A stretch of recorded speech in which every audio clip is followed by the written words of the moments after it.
आप सभी का बहुत बहुत स्वागत है मेरी इस YouTube चैनल में। भारत के इतिहास से संबंधित कुछ महत्वपूर्ण प्रश्नों पर हम लोग डिस्कशन कर रहे हैं, जो कि आपके UGC net, JRF, set, TGT, PGT जैसी परीक्षाओं के लिए इम्पॉर्टेंट हो सकता है। तो हम लोग सीधे जो हैं क्वेश्चन की ओर चलते हैं। तो पहला क्वेश्चन आज का है, किस वेद की रचना कुरुक्षेत्र में हुआ था? तो आपको बताना है कि जो 4 वेद हैं, ऋग्वेद, सामवेद, यजुर्वेद, अथर्ववेद, तो इनमें से किस वेद की रचना कुरुक्षेत्र में हुई थी? कुरुक्षेत्र जहां पर महाभारत हुआ था ना, तो उस क्षेत्र में। ये वाला क्वेश्चन मेरे ख्याल से यूजीसी नेट के एग्जाम में पूछा गया है। तो जो यजुर्वेद है, इसकी रचना कुरुक्षेत्र में हुआ माना जाता है। ध्यान रखेंगे इस चीज को। आगे बढ़ते हैं अगले क्वेश्चन की तरफ। अगला क्वेश्चन दिया है, निम्न कथनों पर विचार करने को बोला जा रहा है। पहला कथन दिया है, हड़प्पा सभ्यता के अधिकतर नगर 2 हिस्सों में बंटे होते थे, नगर टीला और दुर्ग टीला। तो देखिएगा, जो हड़प्पा सभ्यता है, जिसको सिंधु घाटी की सभ्यता के नाम से भी जाना जाता है, तो इस कथन के अनुसार, और ये कथन सत्य है, तो देखो कथन में क्या बोल रहा है कि हड़प्पा सभ्यता के अधिकतर नगर 2 हिस्सों में बटे होते थे। तो क्या होता था, एक जो है ना नगर वाला टीला होता था, एक नगर होता था, और दूसरा जो है दुर्ग होता था, दुर्ग टीला। तो नॉर्मली जितने भी नगर मिले हैं सिंधु घाटी सभ्यता से संबंधित, सभी जो है ना 2 भागों में बटे हुए हैं। अधिकतर मामलों में यही देखने को मिला हुआ है। दूसरा दिया है, अधिकतर नगर किलेबंद हुआ करते थे। तो ये भी सही है। अधिकतर जो नगर हैं सिंधु घाटी सभ्यता के, चाहे वो मोहनजोदड़ो हो, हड़प्पा हो, लोथल हो, कालीबंगा हो, सबके सब जो हैं किलेबंद हैं, मतलब कि दुर्ग बना हुआ है। अच्छा, एक ध्यान रखना, एक स्थान है चन्हू दड़ो, यहां पर जो है किलेबंदी के साक्ष्य नहीं मिले हैं। तो ये एक अपवाद है कि यहां पर चन्हू दड़ो में किलेबंदी के साक्ष्य नहीं मिले हैं। लेकिन यहां पर जो कथन दिया है उसमें बोल रहा है अधिकतर नगर किलेबंद हुआ करते थे। मतलब यहां पर यह नहीं बोल रहा है कि सिंधु घाटी सभ्यता से जितने भी नगर मिले हैं सभी नगर किलेबंद हुआ करते थे। अगर ऐसा दिया हुआ होता तो यह कथन गलत होता। लेकिन यहां पर अधिकतर शब्द का प्रयोग किया है। अधिकतर में अगर मान लो टोटल 100 है, तो 100 में हम बोलेंगे कि 100 में से जो 90 है, मान लो किसी कक्षा में 100 बच्चे हैं, जिनमें से 90 बच्चे जो हैं उपस्थित है, तो हम क्या बोलेंगे, अधिकतर बच्चे उपस्थित है, ऐसे बोलेंगे ना। 100 में से 90 आए हैं, 10 मतलब उतना बड़ा वो नहीं है अंतर, तो उसको अधिकतर हम बोल सकते हैं। अगर 90-95 आए हैं तो अधिकतर बच्चे आए हुए हैं, ऐसे बोलेंगे। तो यहां पर भी बोला जा रहा है कि अधिकतर नगर किलेबंद हुआ करते थे, क्योंकि बहुत सारे नगर मिले हैं, तो उसमें से एकाध अगर किलेबंद नहीं है तो इस कथन के अनुसार वो सही ही होगा। अगर बोला जाता सभी नगर किलेबंद हुआ करते थे तो गलत होता। तो ध्यान रखेंगे, इस तरह से शब्दों के द्वारा ऐसे प्रश्नों में उलझाया जाता है। अगला हम देखते हैं, धौलावीरा नगर 3 हिस्सों में बटा था, नगर, मध्य नगर और निचला नगर। तो देखिएगा, पहले कथन में बोल रहा है कि जो हड़प्पा सभ्यता के अधिकतर नगर 2 हिस्सों में बटे होते थे। बिल्कुल सही है, अधिकतर नगर 2 हिस्सों में बटे हुए थे। लेकिन जो धौलावीरा है ये 3 हिस्सों में बटा हुआ है, क्योंकि यहां पर भाई अधिकतर शब्द का प्रयोग हुआ है। ऐसा तो नहीं बोला है ना कि सभी नगर 2 हिस्सों में बटे हुए थे। अधिकतर नगर जो है 2 हिस्सों में बटे होते थे, कुछ को छोड़ करके। तो उस कुछ में जो है धौलावीरा आता है, जो कि 3 हिस्सों में बटा हुआ था, नगर, मध्यम नगर और निचला नगर। इसमें एक किला होता था। तो ध्यान रखना, तो यहां पर तीनों ही कथन सही होगा, दूसरा वाला भी सही होगा। शब्दों को देखिएगा, कई बार ऐसा भी देता है, जैसे कि एक केवल शब्द भी जो है ना कई बार फंसाता है। केवल शब्द भी फंसाता है कई बार, तो ध्यान रखेंगे इन सब चीजों को। तो यहां आपका उत्तर हो जाएगा 1, 2, 3। अगला क्वेश्चन हम देखते हैं, निम्न में से वे शासक कौन थे जो सभी धर्मों का सम्मान करते थे, जिसका उल्लेख इनके द्वारा जारी किए गए शिलालेखों से मिलता है? तो इतिहास में ऐसे कई शासक हुए हैं जो सभी धर्मों का सम्मान करते थे। जैसे कि मध्यकालीन भारत की अगर हम बात करें, तो जो मुगल बादशाह अकबर जो है सभी धर्मों को समान नजरों से देखता था, सभी धर्मों का एक तरह से वो सम्मान करता था। तो प्राचीन समय में भी ऐसे कई शासक हुए हैं जो सभी धर्मों का सम्मान किया करते थे। जैसे अगर हम अशोक की बात करें, तो अशोक भले बौद्ध धर्म का अनुयायी था, लेकिन वो जो है दूसरे धर्मों का भी आदर करता था। उसके समय में बाकी धर्म भी जो है अपने हिसाब से चलते रहे हैं। कनिष्क के मामले में भी कुछ कुछ यही कहा जा सकता है, खारवेल के मामले में भी यही कहा जा सकता है कि वो सभी धर्मों का सम्मान करता था। गौतमी पुत्र सातकर्णी ये भी सभी धर्मों का सम्मान करता था। हर्षवर्धन ये भी सभी धर्मों का सम्मान करता था। मतलब कि ये लोग जो है धार्मिक रूप से कट्टर नहीं थे, तो ये सभी धर्मों का सम्मान करते थे ये सभी शासक। लेकिन यहां बोल रहा है कि जिसका उल्लेख इनके द्वारा जारी किए गए शिलालेखों से मिलता है, मतलब कि हमको जो है शिलालेखों के माध्यम से पता चलता हो कि ये शासक सभी धर्मों का सम्मान करते थे। तो देखिएगा पहला नाम आएगा अशोक। अशोक के जो वृहद शिलालेख मिले हैं ना, तो उसमें अशोक के जो 14 राज्यादेश लिखे हुए हैं, अशोक के 8 वृहद शिलालेख मिले हैं ना 8 स्थानों से। मैंने इस पर वीडियो बनाया हुआ है अशोक के 8 वृहद शिलालेखों पर। तो इन 8 वृहद शिलालेखों में 14 राज्यादेश लिखा हुआ है, और इसी 14 राज्यादेशों में एक स्थान पर अशोक द्वारा कहा गया है कि जितने भी प्रकार के विचार हैं, मतलब चाहे वो धार्मिक विचार हो या किसी भी तरह का कोई भी विचार हो, उन सब का सम्मान किया जाना चाहिए। सभी जो है अपने अपने हिसाब से, ठीक है, इस टाइप की बातें अशोक करता है अपने अभिलेखों में। और अशोक के अभिलेखों से पता चलता है कि वह बौद्ध धर्म के अलावा अन्य सभी धर्मों का सम्मान करता है। दूसरा नाम यहां पर आएगा खारवेल। खारवेल जो कि कलिंग नरेश था ना, कलिंग का शासक था खारवेल। तो खारवेल का जो है ना हाथी गुंफा अभिलेख प्राप्त हुआ है, जिससे ज्ञात होता है कि जो खारवेल है वो सभी धर्मों को सम्मान देता है। तो अशोक और कलिंग नरेश खारवेल, इन दोनों के शिलालेखों के माध्यम से हमको ज्ञात होता है कि ये दोनों अपना क्या कहते हैं सभी धर्मों का सम्मान करते थे। तो मेरे ख्याल से ये क्वेश्चन भी यूजीसी नेट का है जहां तक मुझे लग रहा है। ध्यान रखना, इसको मैंने कहीं पर नोट किया था और वैसे मैंने क्रॉस चेक भी किया था, ये ठीक है वैसे, तो ध्यान रखेंगे। बाकी गौतमी पुत्र सातकर्णी, हर्षवर्धन, कनिष्क, ये लोग भी सभी धर्मों का सम्मान करते थे, लेकिन शिलालेखों के माध्यम से जानकारी नहीं मिलती है। तो आपका उत्तर हो जाएगा 1 और 3। तो इस तरह के क्वेश्चन जो है ना यूजीसी नेट हो गया, सेट हो गया, या फिर आप प्रोफेसर, यूपीएससी, इन सब परीक्षाओं में देखने को मिलता है। अगले क्वेश्चन को हम लोग देखते हैं। सुमेलित करने को बोला जा रहा है, एक तरफ सुल्तान दिया हुआ है, दूसरी तरफ नगर स्थापना। भाई इस तरह के क्वेश्चन भी भर भर के पूछे जाते हैं।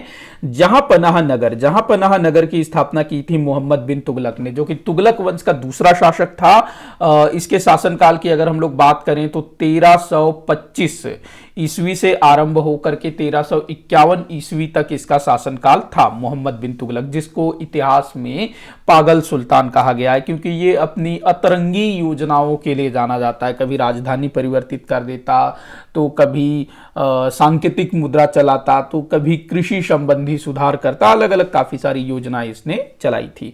तुगलकाबाद, इस नगर की स्थापना की थी गयासुद्दीन तुगलक ने, जो कि मोहम्मद बिन तुगलक का पिता था। इसके शासनकाल की अगर हम लोग बात करें तो 1320 से लेकर के 1325 तक इसका शासनकाल था, जो कि तुगलक वंश का संस्थापक था। अगला दिया हुआ है सीरी नगर की स्थापना की थी अलाउद्दीन खिलजी ने। अलाउद्दीन खिलजी जो पद्मावत मूवी आया हुआ है ना, वही अलाउद्दीन खिलजी, रणबीर सिंह।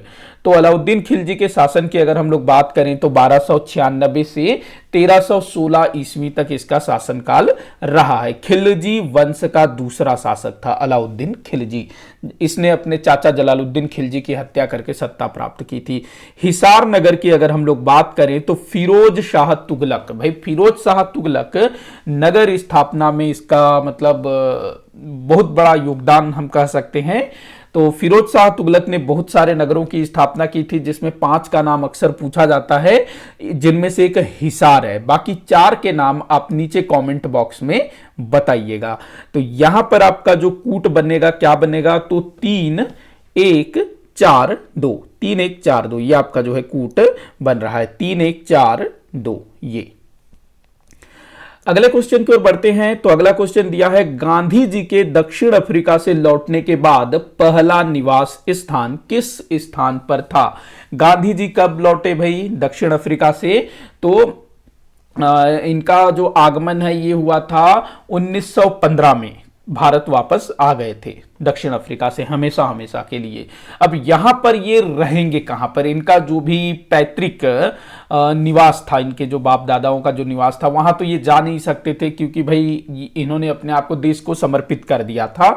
तो इन्होंने अहमदाबाद में मतलब रहना तय किया। तो वहां पर एक बैरिस्टर थे अहमदाबाद में, उनका नाम आप लोग याद रखेंगे, पूछा जा सकता है। उन बैरिस्टर साहब का नाम था एक मिनट, उन बैरिस्टर साहब का नाम, हाँ, उन बैरिस्टर साहब का नाम था जीवन लाल देसाई।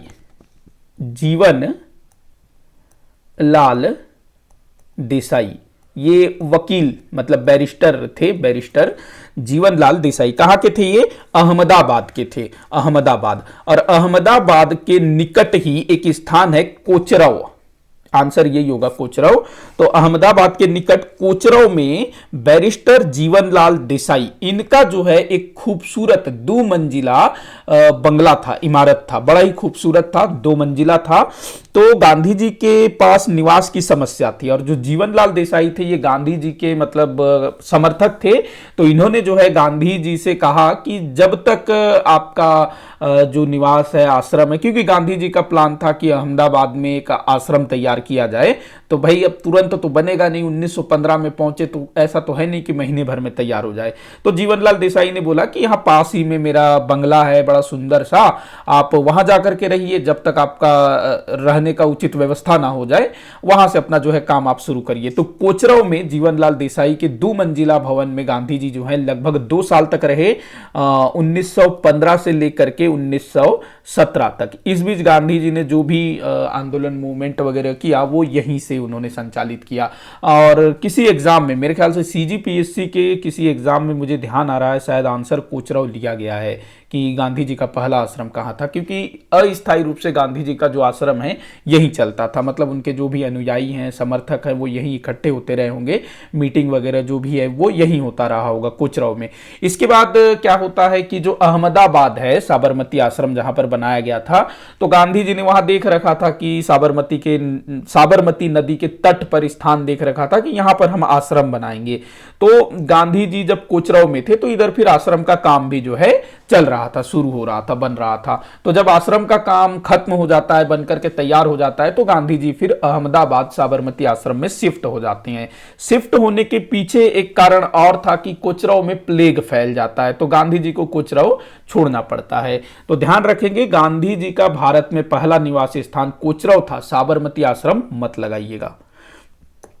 अगला क्वेश्चन दिया है, सुमेलित करने को बोला जा रहा है। एक तरफ अधिकारी, दूसरे तरफ विभाग। ये जो है ना अपने क्या कहते हैं, सल्तनत कालीन, दिल्ली सल्तनत कालीन अधिकारियों की बात कर रहा है यहां पर। तो पहला दिया है अमीर ए आखुर। तो भाई ये अश्वशाला का प्रधान होता था आखुर। अमीर ए पिल जो है ना, आप प्राचीन भारत के इतिहास को अगर थोड़ा सा दिमाग दौड़ाएंगे तो पीलूपति एक पद होता था, पीलूपति, ये जो है ना हाथी जो सेना होता था उसका प्रधान होता था। तो वहीं अमीर पील ये हस्तिशाला का प्रधान होता था। तो प्राचीन समय में पीलूपति, महापीलूपति, और ये सल्तनत काल में अमीर पील शब्द से ध्यान रखना। शाह ए बंदर, तो बंदर से बंदरगाह, शाह ए बंदर। उसके बाद है आरिजे ममालिक या फिर इसको मुमालिक भी लिखा जाता है, या फिर दीवाने अर्ज इस विभाग को बोला जाता है। तो ये होगा भैया आपका सैन्य विभाग का प्रधान। तो आपका कूट क्या बन रहा है, 3 1 2 4, 3 1 2 4। तो इस तरह के क्वेश्चन काफी पूछे जाते हैं, जो भी अधिकारी है वो। तो 3 1 2 4 मतलब अधिकारी, उसका अर्थ क्या है, चाहे वो प्राचीन काल से हो, मध्यकाल से हो, तो इसको ध्यान रखना, देखना जरूर। अगला क्वेश्चन हम लोग देखते हैं, निम्न को सुमेलित करने को बोला जा रहा है। एक तरफ दिया है पुस्तक, दूसरे तरफ दिया है लेखक। तो देखते हैं भाई, इंडियन मिरर इसकी रचना की थी केशव चंद्र सेन ने। इंडिया विंस फ्रीडम, भाई अबुल कलाम आजाद जी ने लिखा। ये इंडियन स्ट्रगल, इसको तो जानते ही होंगे, सुभाष चंद्र बोस। माफी चाहूंगा, यहां पर मैंने इनका पूरा नाम नहीं लिखा है, Subhash Chandra Bose. New India Annie Besant. तो यहां पर कूट क्या बन रहा है, 1 2 3 4। तो किताबें आप लोग जरूर देखिएगा, किताबों से रिलेटेड क्वेश्चन पूछा ही जाता है, चाहे प्राचीन भारत से संबंधित पुस्तकें हो या फिर आधुनिक भारत से संबंधित पुस्तकें हो या मध्यकालीन भारत से संबंधित पुस्तकें हो, पुस्तकों से क्वेश्चन बनता ही है। मैंने प्राचीन भारत से संबंधित महत्वपूर्ण 100 किताबों पर एक वीडियो भी तैयार किया है। अगला क्वेश्चन दिया है, सुमेलित करना है, एक तरफ सुल्तान दूसरी तरफ समकालीन इतिहासकार। ये भी बड़ा अच्छा क्वेश्चन है। अलाउद्दीन खिलजी, अलाउद्दीन खिलजी के समकालीन भाई जो लेखक थे, इतिहासकार थे, वो थे खुसरो, अमीर खुसरो। फिरोज शाह तुगलक, फिरोज शाह तुगलक की अगर हम लोग बात करें तो इसके समय में कौन था, तो बर्नी, जिसका पूरा नाम था जियाउद्दीन बर्नी, नासिरुद्दीन महमूद। अच्छा हाँ, ठीक, नासिरुद्दीन महमूद की बात करें तो सिराज, मिनहाजुद्दीन सिराज। मुबारक शाह, ये होगा याहिया बिन अहमद सरहिंदी। तो कूट क्या बन रहा है, 4 3 1 2, 4 3 1 2, 4 3 1 2। अगले क्वेश्चन को हम लोग देखते हैं, सुमेलित करने को बोला जा रहा है विदेशी यात्री और मूल निवासी। मतलब जो विदेशी यात्री भारत आए थे वो कहां के मूल निवासी थे, ये आपने बताना है। निकोलो कोंटी, इसकी बात करें तो भाई इटालियन था, इटली का था, आखिरी पास्ता वाला जो इटली है ना वही। अब्दुल रजाक की बात करें तो ये फारस का था, ईरान। उसके बाद दिया निकेतिन कहां का था, ये था रूस का। नुनिज, ये पुर्तगाल का था, तो ये ध्यान रखेंगे। तो ये कूट क्या बन रहा है आपका, 3 4 1 2, 3 4 1 2। तो ये ध्यान रखना। अच्छा, ये किन किन शासकों के शासनकाल में भारत की यात्रा पर आए थे, ये भी पूछा जाता है, ये भी ध्यान रखना। 3 4 1 2 यही था ना कूट, देख लीजिएगा कहीं मैं मिस्टेक तो नहीं कर रहा हूं ना। अगले क्वेश्चन को हम लोग देखते हैं, एक तरफ जो है ना शिवाजी के अष्टप्रधान और दूसरे तरफ विभाग। देखते हैं, पेशवा जो है प्रधानमंत्री होता था। सर ए नौबत ये होता था सैन्य विभाग का प्रधान, सेनापति। सुमंत होता था विदेश मामले का मंत्री। चिटनिस होता था संचार विभाग से संबंधित। तो यहां कूट क्या बन रहा है, 4 1 3 2, 4 1 3 2, 4 1 3 2।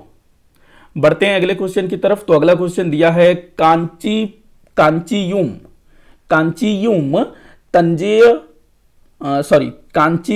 तंजेयम कोंड किस राष्ट्रकूट शासक द्वारा धारण की गई उपाधि थी। थोड़ा सा अटपटा है लेकिन चीजों को आपको ध्यान रखना होगा क्योंकि पूछा जाता है।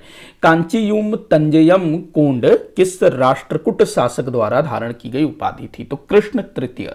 देखिएगा 949 में एक युद्ध लड़ा जाता है। कब, 949 में एक युद्ध लड़ा गया था जिसको कहा जाता है तक्कोलम का युद्ध। तक्कोलम का युद्ध कब हुआ था, 949 में।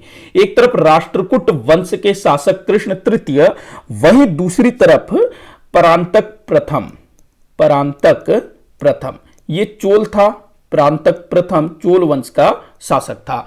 तो कृष्ण तृतीय और परांतक प्रथम दोनों के मध्य जो है भयंकर युद्ध होता है और इस युद्ध में जो चोल शासक है परांतक प्रथम, ये बुरी तरह से हार जाता है और जो कृष्ण तृतीय है ये जीत जाता है। अब यहां पर जो कृष्ण तृतीय था इसने जो है कांची और तंजावुर इन दोनों नगरों को जीत लिया, इन दोनों क्षेत्रों को जीत लिया जो कि चोल शासकों के अधीन था। और इसी कारण जो कृष्ण तृतीय था उसने कांचीयुम तंजेयम कोंड की उपाधि धारण की, मतलब कि कांची और तंजौर का विजेता इसका मतलब होता है।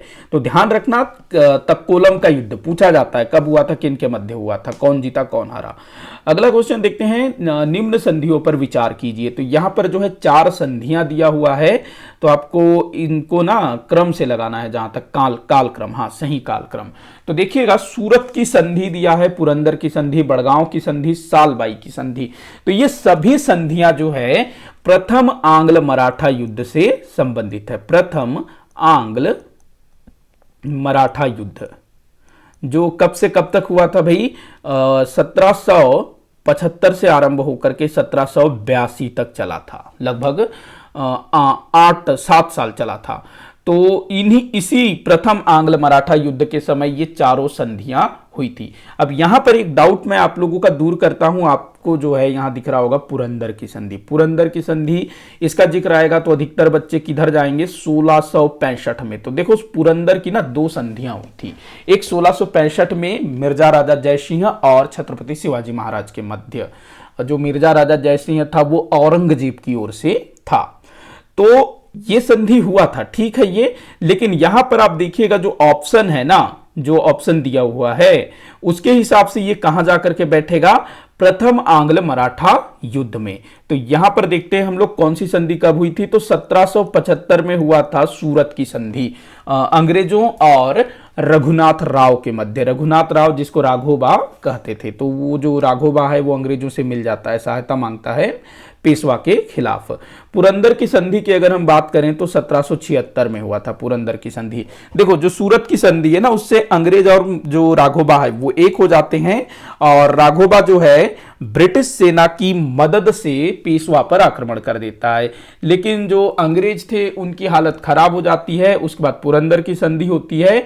पुरंदर की संधि 1776 में, जिसमें अंग्रेज ये मतलब अंग्रेजों की हार हुई थी, तो अंग्रेज जो है झुकते हैं और मराठे डिमांड करते हैं कि आप लोग जो है रघुनाथ राव का साथ नहीं देंगे। मतलब जो अंग्रेज थे उन्होंने राघोबा का साथ देने से मना कर दिया इस पुरंदर की संधि से, कि आगे से हम जो है रघुनाथ राव को किसी प्रकार की सहायता नहीं देंगे, ये स्वीकार कर लेते हैं अंग्रेज पुरंदर की संधि से। लेकिन क्या होता है कि जो हायर अथॉरिटी होती है ना अंग्रेजों की, वो जो है इस संधि को नहीं मानते हैं। वो बोलते हैं कि भाई हम जो है पुरंदर की संधि को नहीं मानेंगे, हम सूरत की संधि को मानेंगे और रघुनाथ राव की सहायता करेंगे, क्योंकि उसमें अंग्रेजों का ज्यादा फायदा था। लेकिन जो स्थानीय अधिकारी थे, क्योंकि भाई देख लिया उन्होंने मराठों का कहर, लेकिन जो उच्च अधिकारी थे वो लोग बोले कि भाई हमको जो है अपना फायदा दिखना है कैसी भी। तो पुरंदर की संधि से तो एक तरह से युद्ध समझ जाओ टल गया, समाप्त हो गया। जो अंग्रेज थे वो राघोबा का साथ छोड़ने को तैयार हो गए। लेकिन जब हायर अथॉरिटी पुरंदर की संधि को नहीं मानती है, तब फिर से युद्ध शुरू होता है और मराठों और अंग्रेजों के बीच फिर से युद्ध चलता है। इसके बाद जो है ना संधि होती है बड़गांव की संधि। बड़गांव की संधि ये हुई थी 1789 में, बड़गांव की संधि। और इस बड़गांव की संधि में अंग्रेजों ने मराठों के सभी क्षेत्रों को मराठों को वापस देना स्वीकार कर दिया, क्योंकि अंग्रेजों की बुरी तरह से हार हो रही थी। इसके बाद होता है सालबाई की संधि। कब हुआ, 1782, अरे सॉरी मैं फिर से लिख देता हूं, ये आपका 1775 में, ये आपका हुआ था 1776 में, ये 1779 में, ये 1782 में। तो 1782 में सालबाई की संधि, और सालबाई की संधि में दोनों पक्ष अर्थात मराठे और अंग्रेज दोनों जो हैं एक दूसरे के जीते हुए प्रदेशों को वापस करने के लिए तैयार हो जाते हैं। तो यहां आप लोग देखिएगा आपका कूट क्या बन रहा है, 1 2 3 4, मतलब जो कालक्रम है। तो ध्यान रखना पुरंदर की संधि प्रथम आंग्ल मराठा युद्ध से संबंधित है। हालांकि एक पहले भी हुआ था 1665 में। मेरे ख्याल से ना कभी ऐसा क्वेश्चन भी पूछा है कि जो पुरंदर की संधि है उसका संबंध किससे है, प्रथम आंग्ल मराठा युद्ध, द्वितीय आंग्ल मराठा युद्ध, तृतीय आंग्ल मराठा युद्ध, ऐसे, या इनमें से कोई नहीं। तो प्रथम आंग्ल मराठा युद्ध से पुरंदर की संधि का संबंध है। मैंने इसको डिटेल में पढ़ाया हुआ है, आप लोग जाकर के मेरे चैनल में देख सकते हैं। तो आपका आंसर हो जाएगा 1 2 3 4, ये जो है आपका सही कूट होगा। आगे देखते हैं। इतना ही क्वेश्चन है आज की इस वीडियो में। मुझे पूरी उम्मीद है कि आप लोगों को आज के जो क्वेश्चंस हैं वो अच्छे लगे होंगे। आप मुझे कमेंट करके बताइएगा कि आपसे कितने क्वेश्चन सॉल्व हुए। किसी भी क्वेश्चन में कोई भी डाउट हो जरूर बताइएगा, और मैं बीच में जो भी क्वेश्चन करता हूं उसका आंसर आप लोग जरूर से दीजिएगा।